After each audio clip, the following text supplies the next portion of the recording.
You know you make me wanna shout, kick my heels up and shout, throw my hands up and shout.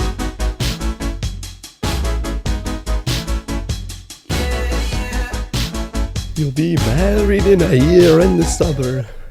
A kid on the way in 3. I can't get that stupid ass TikTok out of my head, dude. Of the if you've seen it, the Tippy Toes singer, dude. Tippy Toes white guy, dude. Welcome back to Brandawg's Bodacious broadcast. I don't fucking even remember what bodacious means right now. It's early as fuck in the morning. You guys know the drill. My dogs are barking at something. And sorry if you can hear my ceiling fan going slightly in the background of this one. My AC is completely fucked right now. I'm not even really sure what happened to it. The things froze over. And now they just don't work. It won't pump cold air to the house. And the day that I'm recording this, there were supposed to be dudes coming to repair it. But they called a few days ago and said it's not hot enough out yet for us to do that. And I was like, fuck. Because it's not it is right before the point where it gets super fucking hot. But it also, I'm one of those dudes who just gets unnecessarily warm when I try to go to sleep at night. I just lay down in the bed and my body jumps up fucking 20 degrees. I don't understand it.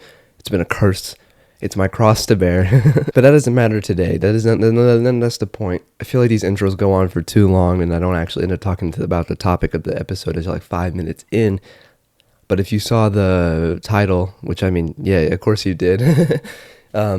This one is going to be about the new Final Destination movie, Final Destination Bloodlines, which I've been excited for a few fucking years now, since it got announced forever ago. And I enjoyed the trailers. I thought the cast looked fun. And then I went to see the movie. And it was good. It was really fucking good. I have heard some naysayers about this one for some reason, but I much more lean towards what seems to be the popular opinion right now of this movie's really fucking good. And in my opinion, it's probably the best Final Destination movie. It's easily the highest rated Final Destination movie. It's the first one to ever get a positive review on Rotten Tomatoes, and not even that. It got a 94% when it first came out, and it's only dropped down to 92. Now, I know a lot of people don't pay attention to Rotten Tomatoes because of some weird predetermined notion. I don't always agree with them either, but I also don't think it's a terrible way to actually scale how good a movie's going to be, because it feels like people look at Rotten Tomatoes like it's a committee of friends who just decide that they like a movie or not. But it's really, it's 200, 300 critics. It depends on the movie, of course. Not all of them watch every single movie, but it's usually around 100 or 200 critics will watch it, and it's a percentage of how they feel. So I feel like it's a decent way to kind of get an overall about how people who watch movies for a living see it, because a lot of people like to hate on critics. That's always been the thing where they're fuck critics of this, that, blah, blah, blah, blah. And it's yeah, I know that movie critics can be a lot more critical and a lot more harsh on things, but you probably would be too if you watched every single fucking movie that came out, there's certain things that you probably noticed that you're God, I've seen this 20 times before. I can't see the same trope happen in a movie one more time. I'm gonna lose it. Sorry if the mic was a bit too loud there. I didn't realize. This movie got great reviews. Everybody who saw it was talking about how fun it is. I did, like I said, I saw some naysayers, but I still haven't really heard an exact reason why people don't like this one yet, or why it's somehow worse than the other Final Destination movies, which were never really masterpieces to begin with, to be fair. I like them, most of them anyway, but they're not great movies. I saw some people say that this movie lacked the X factor, or that one big moment that people will remember for years to come, like the log scene in Final Destination 2, or the whole plane scene in the first one, the roller coaster, the third one. And I could not agree less with that opinion personally.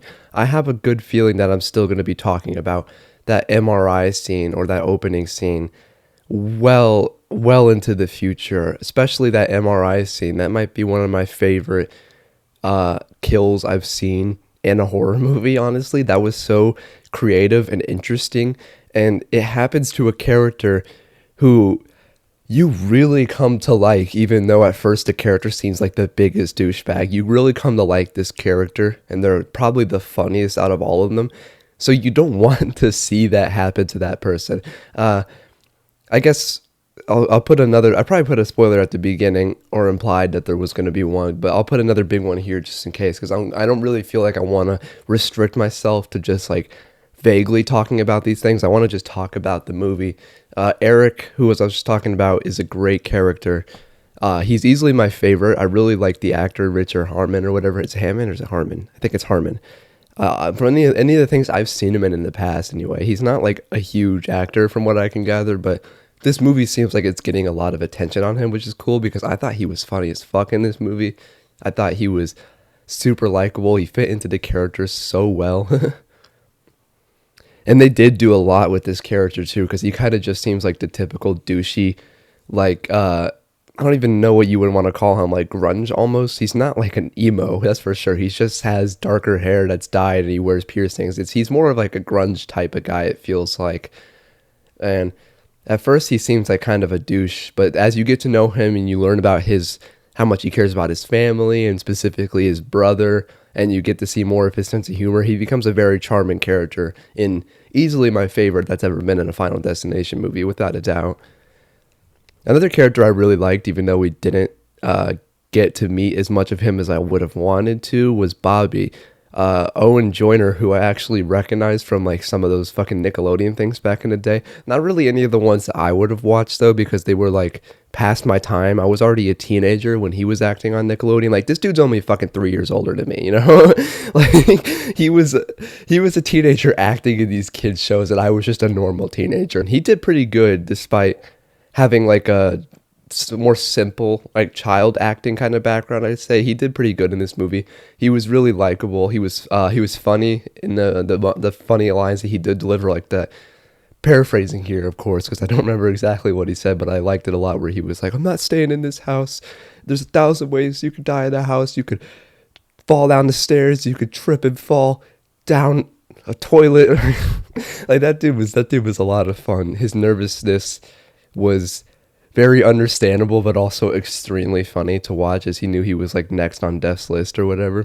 And his death scene right after his brothers too, like, you know it's coming because it's a Final Destination movie, but I was so bummed out to see both of these guys go. Two of the funniest characters in the franchise killed off in this same sequence, one right after the other. Eric is killed in the MRI machine, and Bobby just barely manages to save himself before he stands up in front of the MRI machine, which was obviously a bad choice because, like, dude, your brother just got sucked into that thing. Get away from it as fast as you can. And a nurse opens the door to the room, and a spring from the fucking vending machine gets yanked out by the magnetic pole and pierces him through the head and, like, spins around and kind of grinds his brain into mush. It was fucking brutal, but at least it was probably like a somewhat quicker death compared to the others. He definitely didn't have to suffer long. You know who didn't suffer long? The mom. Dude, she that almost made me chuckle a little bit, even though the scene, the character was like, you actually do get more attached to their mom character too, even though at first I thought she seemed kind of boring. You do start to care about her, and you understand her perspective a bit, and her death scene was just so sudden and jarring.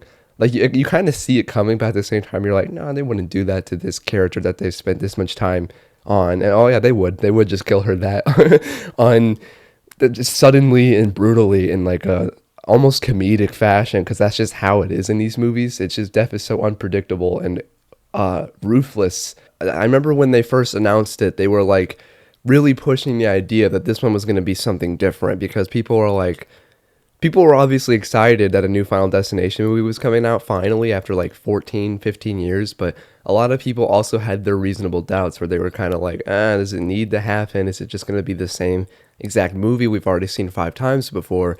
And luckily, no, it changes the formula in really simple ways that do a lot in the grand scheme of things, if you know what I mean. It takes it away from its traditional foundation of like, here's this group of people who survived this accident they weren't supposed to, and they're all going to die one by one now. It still kind of happens that way, but not exactly, because it happens all the way back in like the 60s in this Skyview restaurant place, and though the woman, the grandma of the family who actually has the premonition in this movie, she's the first person who successfully manages to save like everybody. Like I don't think a single person died in that building because of her. But what did end up happening was, as you probably know from the basic plot of the movie, but death came for everybody, obviously, and they gave more context to Tony Todd's character and gave him a really good conclusion in that sense by tying him into that tragedy and why he understands death so well in all the other movies. I always thought it was a little bit cringy when people would imply that he was death itself. I don't think he was. I thought he was just like a strange old guy who knew more than he was letting on, and I like this backstory that they gave him. It's honestly kind of beautiful in the way, too, that Tony Todd's last line in the movie ever was, I intend to enjoy the time I have left, and I suggest that you do the same. Life is precious. Enjoy every single second. You never know when.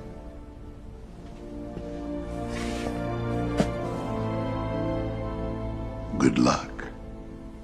and I think that was a really nice send-off for Tony Todd as a person and for his career, because it's just it's a nice way to like I don't know, just pay, it feels like a respectful goodbye to him almost, even though it probably wasn't planned to be that at the time. Of course, it does feel like a really good conclusion for his acting career and a really good goodbye to him. And the premise of it coming after this whole bloodline of families that weren't meant to exist and have only made it this far into life because death was busy killing all the other people who were meant to die before their grandma in this big tragedy. Eric is an interesting case too, because Eric isn't technically related to the other characters at all. He's like, well, he kind of is. He is the son of his mother, but his mother isn't really on death's list. She's just married into a family, so she's safe.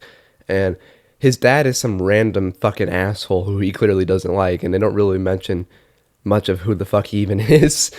But it's still a funny moment, and you kind of like, okay, maybe he'll be safe from death then. But then he gets attacked by death in his tattoo shop, which I've seen a lot of people say is kind of just like death warning him, and I kind of see it that way too, like warning him of like, hey man, you're not technically on my list right now, but if you keep getting involved and trying to stop me from killing your family members who are on my list, then I'm going to kill you too. And it definitely fucking lived up to that promise and gave him probably one of the most brutal fucking deaths in the movie, and one of the most brutal and painful looking ones in the franchise. A lot of bad shit happens to people's face in this movie too. Did you notice that? The dad's face gets mowed up. The grandma's face gets a pipe through it. The daughter's face gets half smushed by the dumpster. Really cool kill, by the way. And I saw the way that they did it practically. Like they did a lot of, there was a lot of CGI blood, but it still looked decent. And they combined it well with like practical effects that it still works. Because if they went full CGI, it would have been not that fun to watch. But they still combine it with practical effects in an interesting way. I might put some up on the screen right now so you get a perspective for what I mean. But then there was another one where they showed how they achieved the MRI effect of two dudes stacked on top of each other and one getting pulled in. Stuff like that should remain in the horror industry for the rest of fucking time. I don't care how good like CGI gets. That's 100% something that's to stick around. Speaking of which, I'm not sure if the podcast is even still going to come out at this point because it's kind of dated and I recorded it before this one ever, whatever the fuck. This one, it was originally meant to come out today, but this one's taking the place of it so I can review this movie. So I don't know if this episode will still come out or not. So either way, I'll still address what I said there. For the last couple years, I was admittedly kind of nervous about the two guys that they picked to direct it. And I feel like I was being kind of harsh on both of them because I was like, oh, these guys made the fucking shitty Dead Rising movies. And it turned out it was only one of them who made one of the Dead Rising movies. And it was only one of the Dead Rising movies that he was involved with. And it was the less bad of the two, to be fair. So, and I haven't seen their other films, but it seems like their other horror films in recent years have gotten some good attention. People seem to like them. People have seen them. Like I think they have one called Freaks or something that's pretty liked. And see, I always assumed that these guys were just like a director duo from the beginning, like a Radio Silence kind of gimmick, but apparently not. I guess they were solo at one point and then got together to become a director duo. And these guys were good. These guys were really good in this movie, so I'm sorry for doubting them. This one, they did a great job. The visuals in this movie are a lot of fun. The kills are really creative. And I feel like this is one of those times where I'm guilty of something that I complain about a lot, where people kind of dismiss directors just because they don't like a couple of their movies or something. They'll completely dismiss all of their work. They'll be like, oh, The Flash was terrible, therefore Andy Muschietti hasn't made a good movie. Even though the It movies were really good, I think people just forgot how good those were because it's been so long now since they came out. So yeah, I apologize to both. I don't remember their names, but one of them's Adam something, and the other one is, I apologize to both of them. I really like them.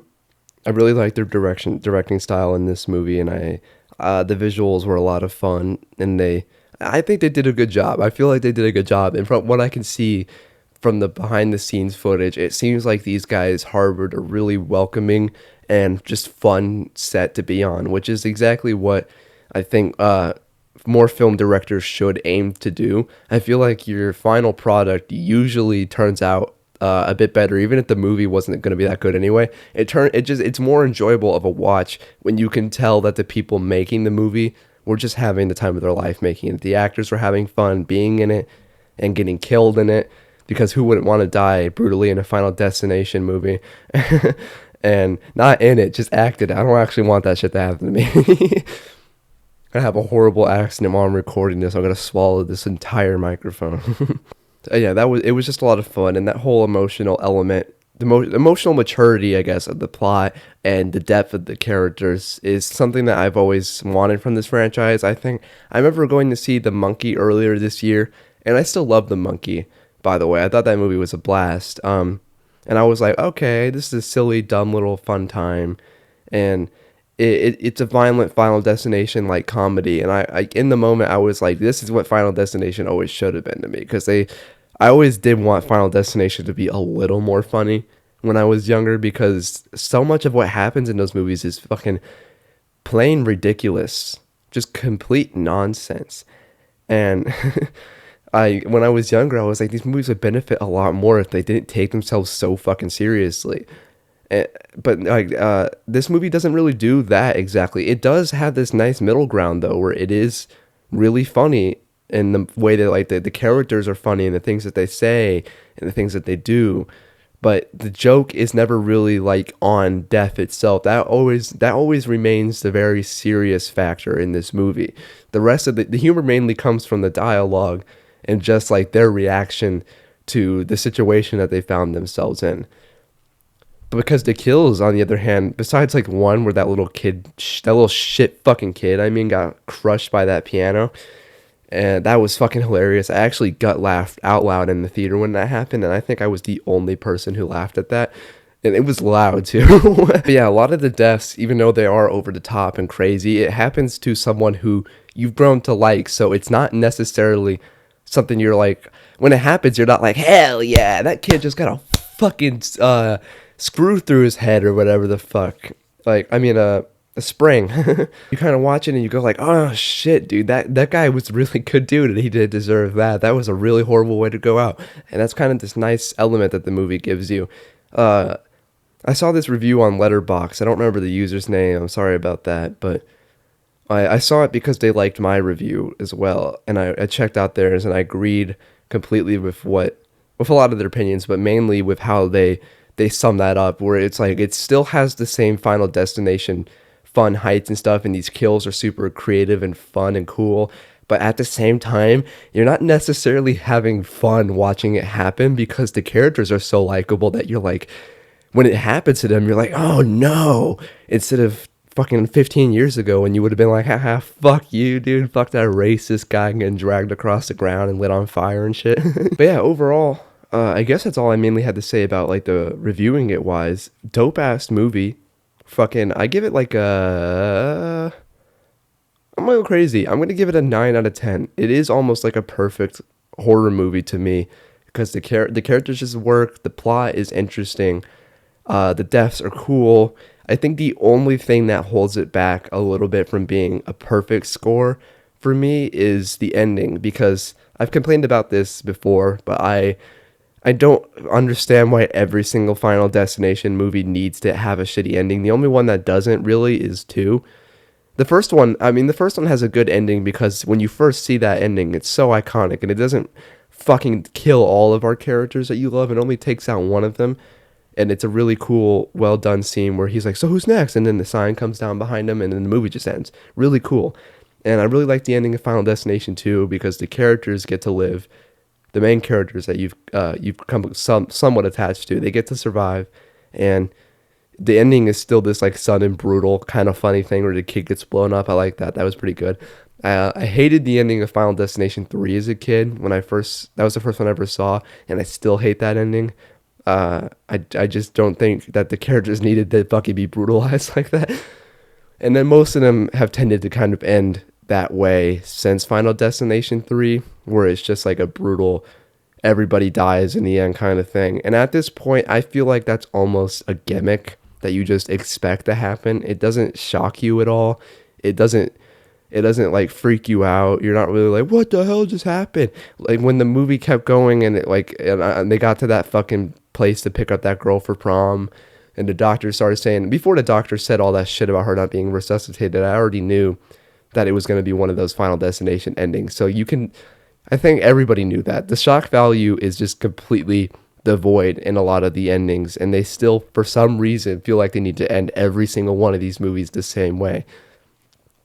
Believe it or not, I'm okay with watching characters survive for once. I actually prefer when horror movies can wrap up in a somewhat decent, if bittersweet way, where like the character at least gets to survive and have a chance of moving on from what they went through. I thought the ending of Smile 2 was really cool, but I would have also really liked to see that character make it out alive, which is a shame, but I still get why it happened, and I think the ending's cool. But yeah, like I said, 9 out of 10, I guess. Fucking fun-ass movie, and I can't wait for the next one. I heard some people saying that they think this is going to be the last one, or that's what my sister told me. Some people she knew were saying. It's not. I don't know where you guys have been for the last 6-7 years, but that's not how these horror reboots work anymore. Halloween came back, and it's a whole fucking trilogy now. Scream came back, and they're gonna do a whole fucking trilogy now. It's not really a trilogy considering the 7th movie seems to have little to nothing to do with the last one, but whatever. But I can't wait to see what they do next with Final Destination 7, because if it's anything like this one, it's gonna be a fucking blast. And I've been needing a movie to replace Scream for me in the theaters every couple of years. It's like my go-to horror franchise, because I still got beef with them for what they did a couple of years ago. I still think it's lame as fuck that they fired Melissa Barrera just for speaking out about a genocide, and they ruined, as a result, they ruined what could have been a really great trilogy of Scream films. Especially I guess I can say, because it probably doesn't matter now, but if you've heard what the ending was originally going to be, or the movie plot for Scream 7 was originally going to be, I believe it was going to take place in California, because that's where Sydney still lives. I don't know. She's not in Woodsboro probably, but she's somewhere in California. And it would have been 2 different perspectives, I believe. It would have been her and her family getting attacked by one killer, and then Tara and Sam's friend group getting attacked by another. And then they would all convene at the end to work together. And I believe I don't remember who. Yeah, no, okay, I do remember now. The killers, if I'm correct, were meant to be Stu Macher's sister, which is a really cool play on what people have been wanting forever, which was Stu himself to come back, which I think they're doing now, and they already announced it for some reason. I don't know why, but Stu's sister would have been the killer, and Sam and Tara's mom would have been the other killer, and I have no clue what her motivation would have been. But I would have been curious to see what it would have been, but I guess I'll never know. But yeah, now that I've finished reviewing Final Destination and Bloodlines, I can finally rank all 6 of these movies, which I've been wanting to rank these movies for forever, but I wanted to wait until this one finally came out. And now that it's out, I can finally tell you guys my definitive Final Destination ranking after I go use the bathroom. Alright, my coffee is officially cold, so let's do this fucking ranking really quick. In last place, 6 in dead last fucking place. I have the Final Destination, aka Final Destination 4, which I'll just be referring to it as that because fuck that naming scheme. It's so cringe. You're just Final Destination 4. This movie has tricked so many innocent people who haven't seen these movies before and are like, let's watch Final Destination, guys. I've never seen one of those before. And they pull up Final Destination and they see the Final Destination and they think it's the first one and they watch it and it sucks. It happened to my friend Driss, and he actually kind of liked it a little bit because I think it probably was the first one that he had seen. So he enjoyed it. And I was like, if you like that one, you'll probably actually really like the other ones then, because that one kind of fucking sucks compared to them. But yeah, I've never been. 4 is really the only one that I don't like that much. Like, even ones that are kind of weaker, like 5, have some strengths in my opinion. 4 just fucking sucks. 4 is a short-ass movie. The kills are not that good because they're all done in this really hideous CGI way. The characters aren't fucking characters pretty much. They're just here to die. And I don't remember seeing one of their names. None of them could act either. And I usually don't like to like pick into people's acting too much because like I'm not an actor.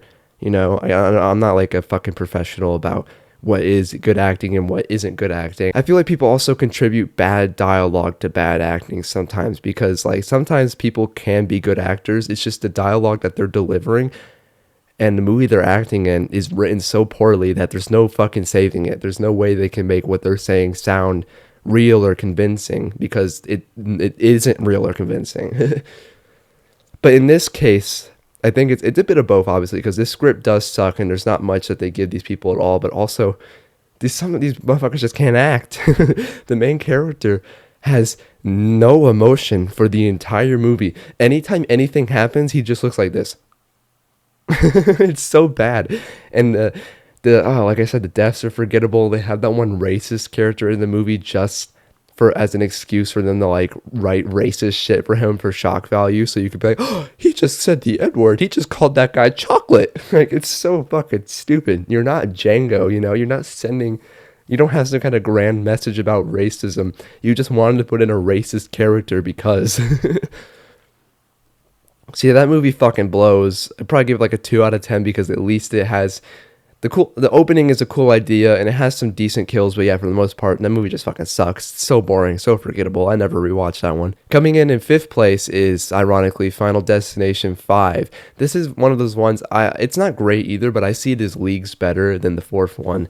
And it's also one of those ones where, if it was just a little bit better, if it was executed more precisely and did more with its ideas, and I honestly think it would have been higher up in my rankings, but because it's shot so horribly, the coloring is terrible, and all the actors are just discount versions of real actors.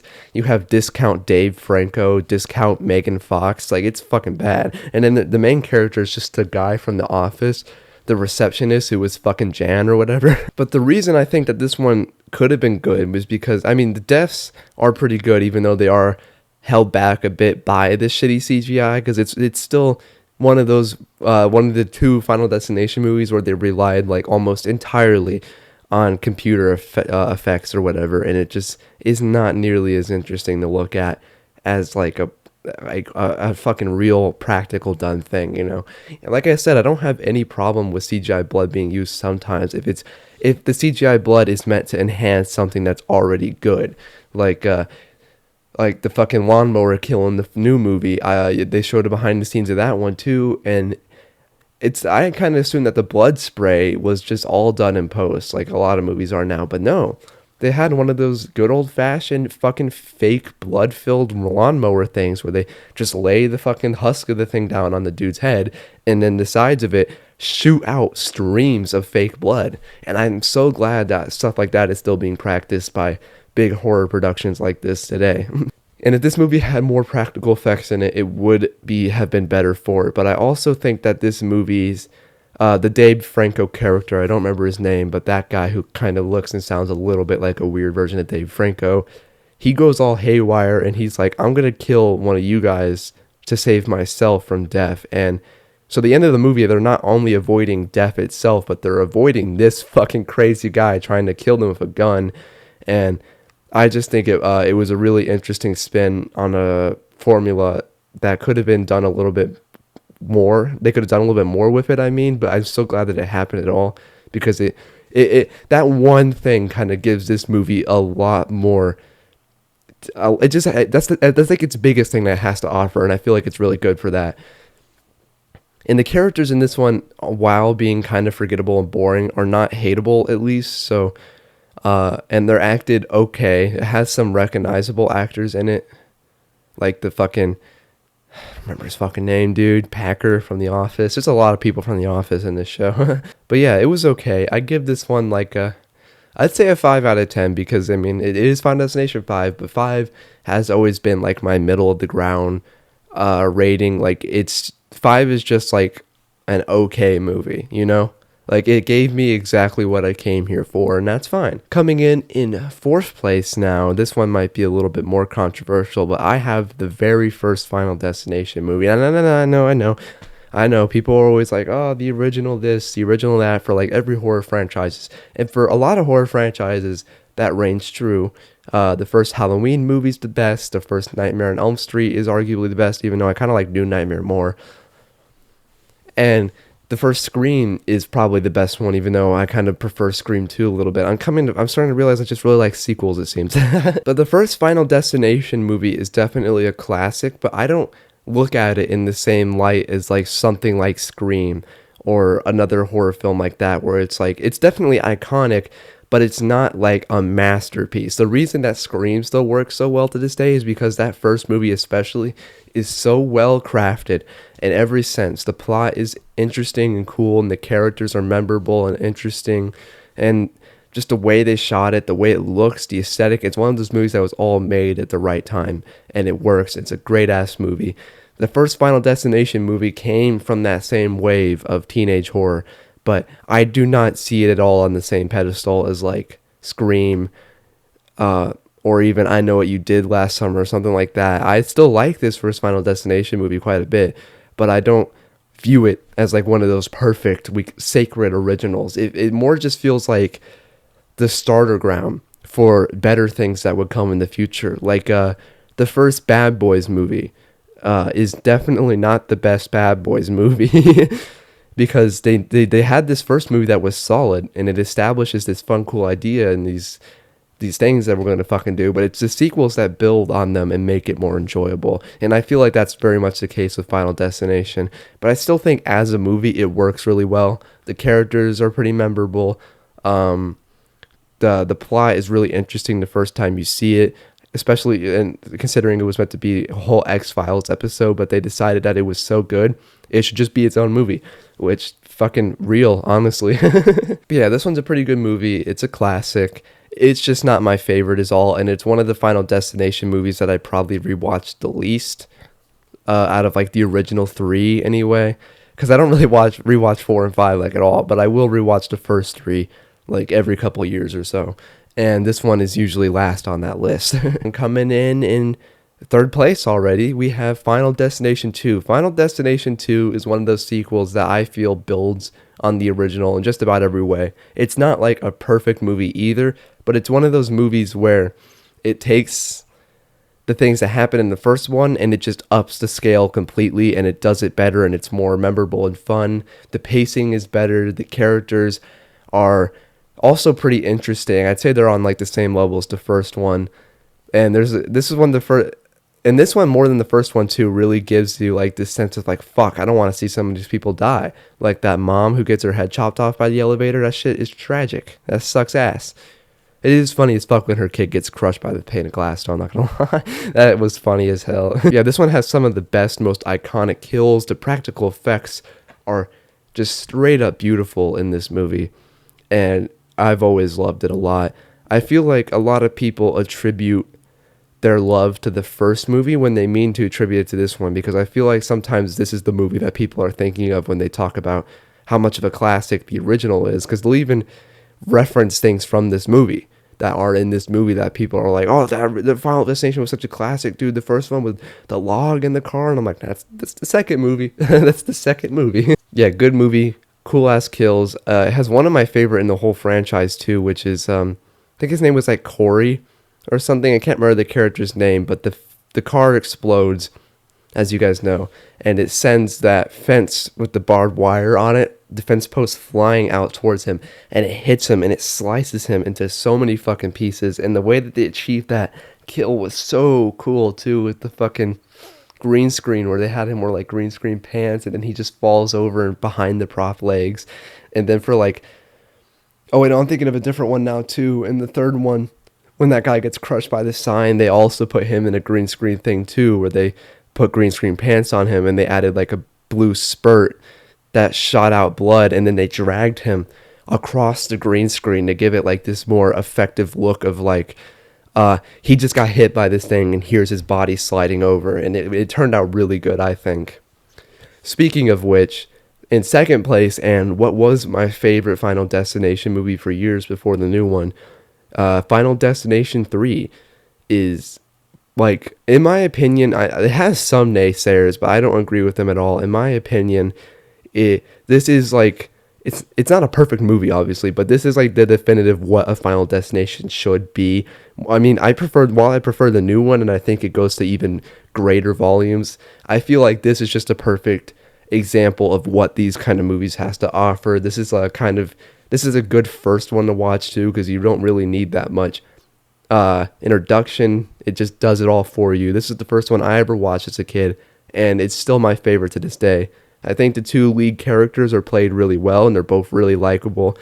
A lot of the side characters are less interesting because they do just exist to die. Like, half of this movie's plot is the two main characters going to places and being like, we gotta go, you're gonna die soon. And then the person's like, yeah, right. And then they die. But I still think that it had some good characters. I really like Ian and his girlfriend, even though that they're both kind of fucking assholes or whatever.